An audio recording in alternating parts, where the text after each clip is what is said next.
희망이란 무엇입니까? 어떤 분이 이렇게 정의를 내렸더라고요. 불행이라는 터널을 지날 때 저 터널 끝에 비추는 빛과 같다. 저는 매우 동감합니다. 어디로 가야 할지를 몰라 두려울 때 이길 수 있는 용기가 되기도 하는 게 희망이죠. 현실을 포기하고 싶을 때 포기하지 않을 수 있도록 우리 등을 떠밀어 힘을 내게 하는 것들이 희망이죠. 이처럼 희망은 현실의 슬픔을, 아픔을 이길 수 있도록 만들어주는 거죠. 남아공의 넬슨 만델라 전 대통령은 정치범으로 물려 27년간 감옥에서 살았습니다. 만델라 대통령이 감옥에 있을 때 딸이 아이를 낳았어요.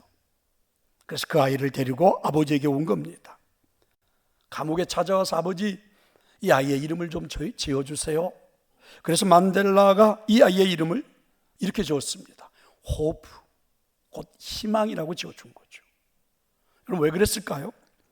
감옥에서 사는 동안, 여러분 20여 년이 넘는 긴 세월 동안 정치범으로 몰려 그렇게 사는 동안 희망이 없었다면 견딜 수가 없었고, 앞으로 이 아이가 이제 살아갈 삶에도 희망이 없다면 이 아이는 살아갈 수가 없기 때문에 그러지 않았을까?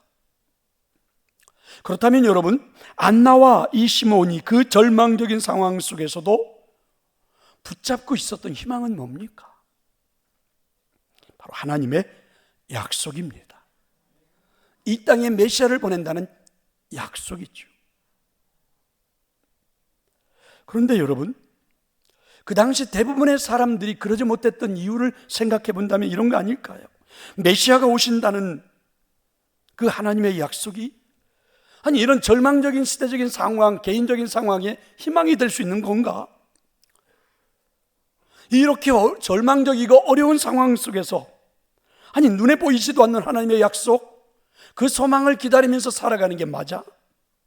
개인적인 상황, 사회적인 상황, 나라의 상황, 종교적인 상황, 어디를 보아도 기댈 수 있는 것이 하나도 없어요. 그런데 메시아가 오신다, 그 하나님의 약속 하나 붙잡고 그저 소망을 품고 하루하루를 견디고 살아간다. 이게 가능한 삶일까? 그런데 여러분, 그 희망, 그 약속을 희망으로 삼아 기다리며 살다가 오늘 이 시몬과 안나는 정말 역사적인 순간을 맞이한 거죠.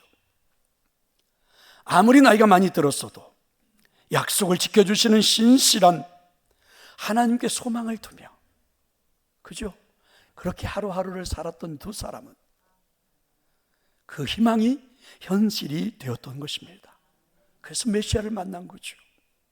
얼마나 두 사람은 감격했을까? 얼마나 두 사람은 많이 울었을까? 사실은 성탄절에 담긴 이 두 사람의 이야기, 이 비하인드 스토리가 아닐까라는 생각이 듭니다. 성도 여러분, 여러분이 살아가는 삶의 현장을 보면 절망이 되십니까? 경제적인 압박에 시달려 자꾸만 지쳐가고 있나요? 아무리 열심히 일을 해도 헤어날 방법이 없어 보입니까?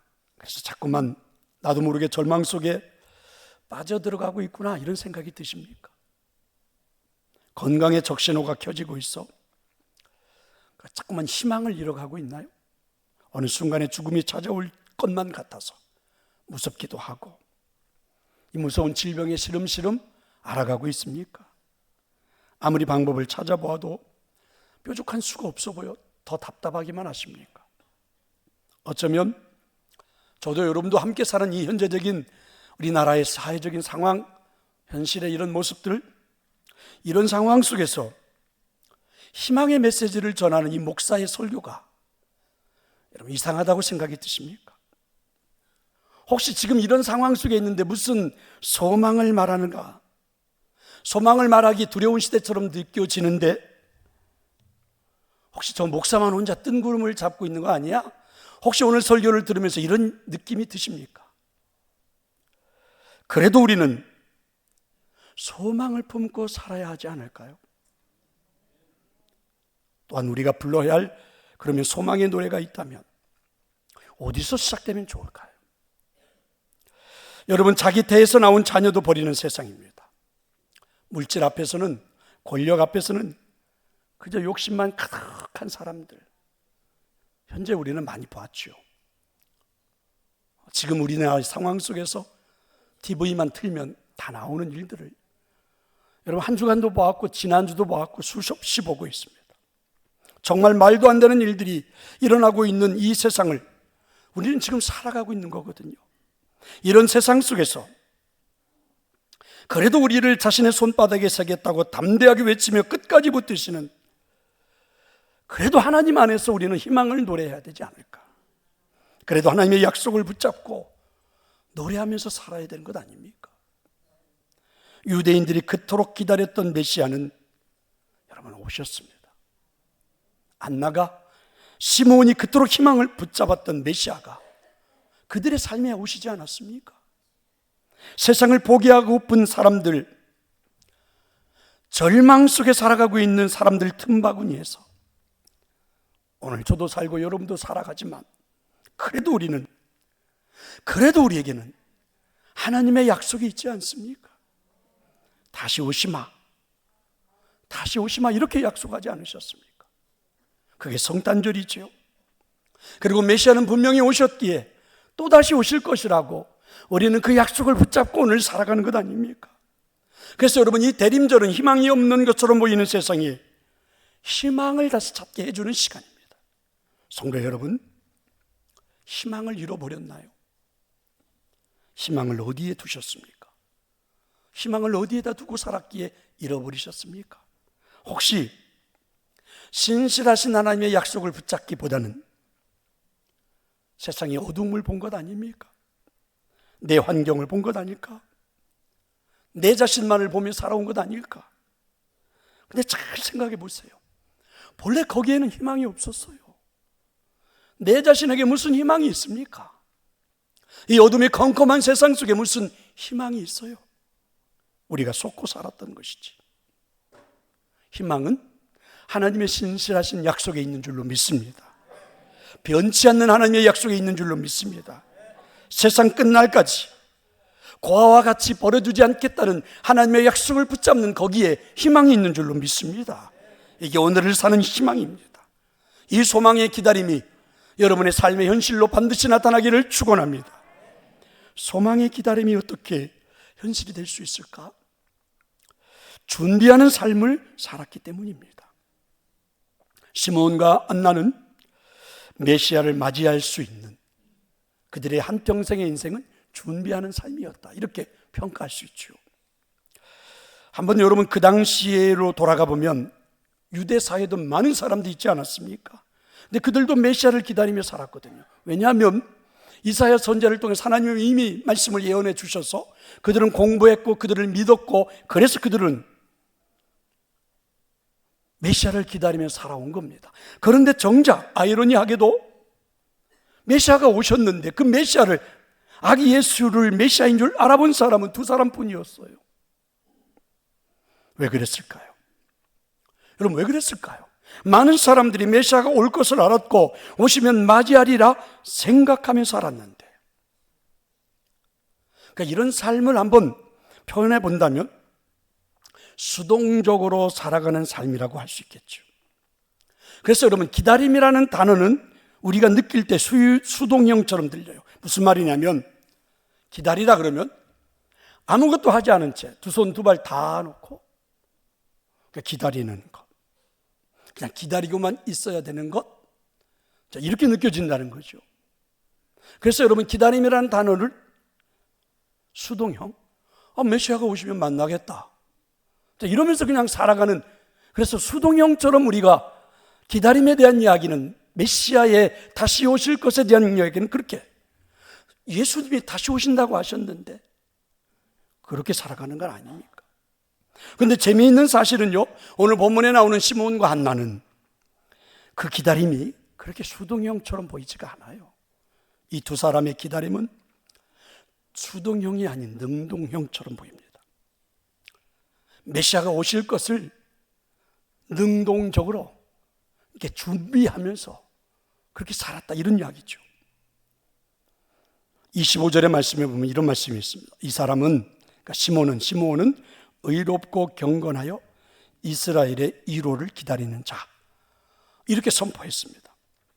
이 사람들은요, 이 시므온은 오실 메시아, 다시 오실 메시아를 기다린데 어떻게 해요? 율법을, 하나님의 말씀을 잘 지키며 그 말씀을 사모하며 그렇게 기다렸다는 거죠. 사람들을 만날 때도 신실하신 하나님의 약속, 그 마음으로 사람들을 대했고 자신의 삶을 그렇게 가꾼 겁니다. 언제 주님이 오셔도 맞이할 수 있다, 언제 주님이 오셔도 영접할 수 있다, 이런 삶이었다는 거죠. 37절에 나오는 안나의 삶도 비슷합니다. 금식하며 기다렸고 섬기는 일을 지속적으로 하며 일관성 있게 살아왔던 거죠. 이게 이제 시몬과 안나의 그리고 능동적인 기다림이죠. 그런데 성도 여러분, 희망이 보이지 않을 때 삶을 대하는 사람들의 자세는 대부분 흐트러지기 마련입니다. 환자들은 대체적으로 처음에는 희망을 가져보다가 더 이상 살 수 없다는 선고를 받으면, 다는 아니지만 그래도 많은 사람들이 자포자기하죠. 베드로후서 3장 3절에 보면 이런 말씀이 있어요. 말세에 조롱하는 자들이 와서 자기의 정욕을 따라 행하며 조롱하여. 그러니까 말세에 재림이 늦어지면 사람들이 자기 욕심대로, 정욕대로 그냥 살아가는 사람들이 많아진다. 실질적으로 그렇지 않습니까? 정신과 의사였던 폴 트리트니에는 현대인들에 대해서 이렇게 말해요. 현대 신앙인들의 비극 중에 하나는 구원의 감격을 상실했다. 그러니까 정욕을 따라 살아가다 보니 여러분, 구원받은 감격들이 살아있지 않다는 거죠. 여러분, 주님이 다시 오실 것을 말하면서도 실제 삶 속에서는 진지한 고민이 별로 없다는 겁니다. 이게 현대 신앙인들의 문제라는 거죠. 재림 신앙을 살지 않는다, 이렇게 말하는 겁니다. 재림 신앙이 무엇입니까? 재림 신앙이 무엇입니까? 주님이 우리에게 다시 오는 시간이 여러분 늦어진다 해도, 그러니까 우리가 다시 오실 예수 그리스도를 기다리고 있는데 그분이 늦어진다 해도, 여러분, 우리가 세상을 떠나는 날은 언제든지 찾아오는 것 아닙니까? 이 땅에서 주님을 만나든 아니면 우리가 세상을 떠나 하늘나라에 가서 하나님을 만나든 그건 정해진 것 아닙니까? 주님이 언제 오시든 상관없이 이미 그 약속은 정해진 거 아니에요. 삶에 대해서 그래서 진지하게 고민을 해야 되는 것 아닙니까? 다시 오실 주님, 정해진 시간이 되면 우리가 세상을 떠나 하늘나라에 가 주님을 만날 준비하는 삶을 사는 것, 여러분, 이게 바로 재림신앙이라 오늘 성경은 말씀해 주죠. 독일의 전설처럼 내려오는 이야기가 있습니다. 바바리아라는 성에 루드비히 공작이 살고 있었습니다. 이 사람은 그 성 안에 살고 있는 백성들을 얼마나 괴롭혔는지 몰라요. 포악하기도 하고 그리고 사람들을 착취하기도 하고 이랬습니다. 그래서 그 성 안에 사는 사람들은 이 루드비히 공작을 매우 무서워했고 두려워했습니다. 어느 날 이 공작이 사냥을 갔다가 그 숲속에 아주 작은 예배당 하나를 발견한 거예요. 그래서 그 예배당 안에 들어가서 오랜만에 기도를 하게 된 겁니다. 근데 예배당에서 기도하는데 갑자기 예배당 벽에 무슨 글씨가 하나 막 써져 보이는 겁니다. 순식간에 보였다가 사라졌어요. 좀 두렵기도 하는데 그 글씨가 앞부분만 기억이 나는 겁니다. 3일인지 3달인지 3년인지 아무튼 그 안에 무슨 어떤 심판이 있을 것 같다라는 그런 내용이었던 것 같아요. 이제껏 죄를 많이 지었던 이 공작은 나름대로 해석을 이렇게 했습니다. 3일 안에 내가 하나님 앞에 서게 될지도 모르겠다, 이런 생각이 든 겁니다. 그렇게 해석을 했어요. 그래서 3일 동안 그동안에 늘 포악하게 굴었던 그 아내에게 매우 잘해 주었죠. 그리고 그 성에 살고 있는 많은 시민들에게도 굉장히 잘해 주었습니다. 이제 죽어서 하나님 심판대 앞에 설 것을 생각하며 3일째가 되던 날 높은 탑 위에 올라가 하나님을 기다렸습니다. 그런데 아무 일도 일어나지 않는 겁니다. 공작은 다시 생각을 했습니다. 그때 내가 글씨를 잘못 본 거구나. 3일이 아니라 3달이었구나. 3달 동안 가족들에게 더 열심히, 더 사랑으로, 백성들에게 더 많은 선행과 사랑으로 최선을 다하면서 살았죠. 하지만 3달이 지났는데도 죽지 않는 겁니다. 이제 그때야 이제 이 공작은 확신을 가졌어. 3년이었구나, 그 숫자가. 그래서 3년 동안 열심히 살았습니다. 그런데 어느 날 갑자기 나팔 소리와 함께 독일 왕실에서 사절단이 왔습니다. 바로 이 루드브이 공작을 독일의 황제로 모시기 위해서 온 겁니다. 3일, 3개월, 3년을 하나님의 심판대 앞에 설 것이라 생각하면서 하루하루 열심히 가족 식구들을 사랑하고 성 안에 있는 많은 시민들에게, 많은 국민들에게 사랑을 베풀고 선행을 베풀고 성실하게 살아왔던 이 일들이, 이 공작의 삶이 여러분 독일 전역에 소문이 나가지고 그를 그 나라의 황제로 모시겠다고 찾아온 거예요.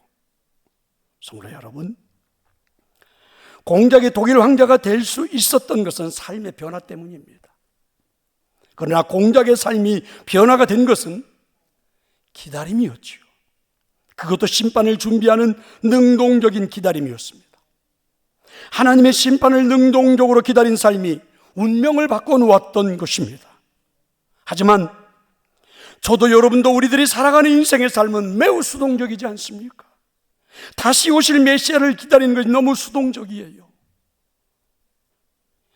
주님이 이 땅에 오시기 전에 우리의 죽음이 찾아와서 하나님 앞에 서게 되는 것도 우리는 매우 수동적입니다. 주님이 이 땅에 다시 오시는 날이 언제 오실지 모르겠으니까 내가 살아간 인생도 언젠가는 죽겠지, 너무 막연하고 너무 수동적이지 않습니까? 그래서 우리가 인생을 너무 미지근하게 사는 것 아니에요. 그래서 우리들의 삶이 운명이 바뀌지 않은 채 이렇게 허무하게 살아가는 것 아닙니까? 만약에 다시 오실 메시아를 능동적으로 기다린다면 우리 인생의, 우리 운명이 어떻게 바뀔까 생각해 보셨습니까?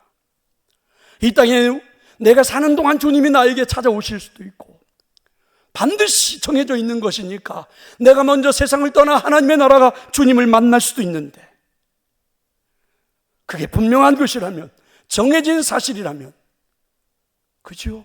능동적으로 오늘 시몬과 안나처럼 준비하며 기다린다면 사실은 주님을 만나기 전에 우리 운명이 바뀌지 않을까? 우리 인생이 바뀌지 않을까? 우리 삶이 새로워지지 않을까? 앞으로 얼마나 살 수 있다고 생각하십니까? 3일? 3주? 3년? 살 수 있을까요?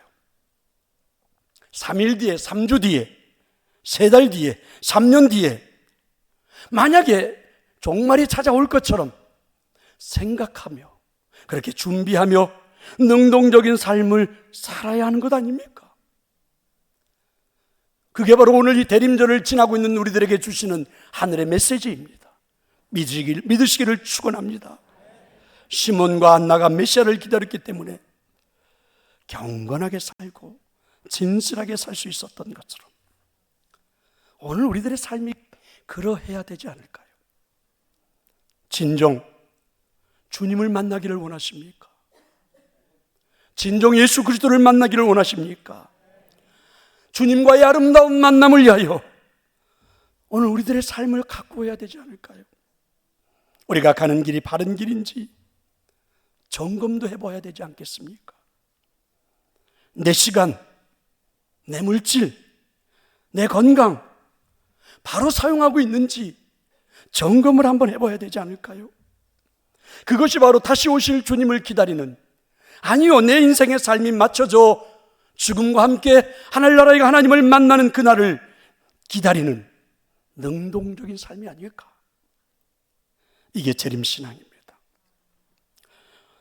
올해 들어오는 성탄절이 여러분에게는 이런 능동적인 기다림으로 맞이해 볼 수 있기를 소망합니다. 우리에게 다가온 이 성탄절, 우리가 지나고 있는 이 대림절의 기간에 적어도 이 땅에 다시 오실 예수 그리스도, 우리의 삶의 마지막에 맞춰져 주님을 만나는 그날 반드시 찾아올 것이기에 좀 더 능동적인 기다림으로, 그래서 준비하며 기다림으로 멋진 인생 한번 살아볼 수 있기를 간절히 축원합니다.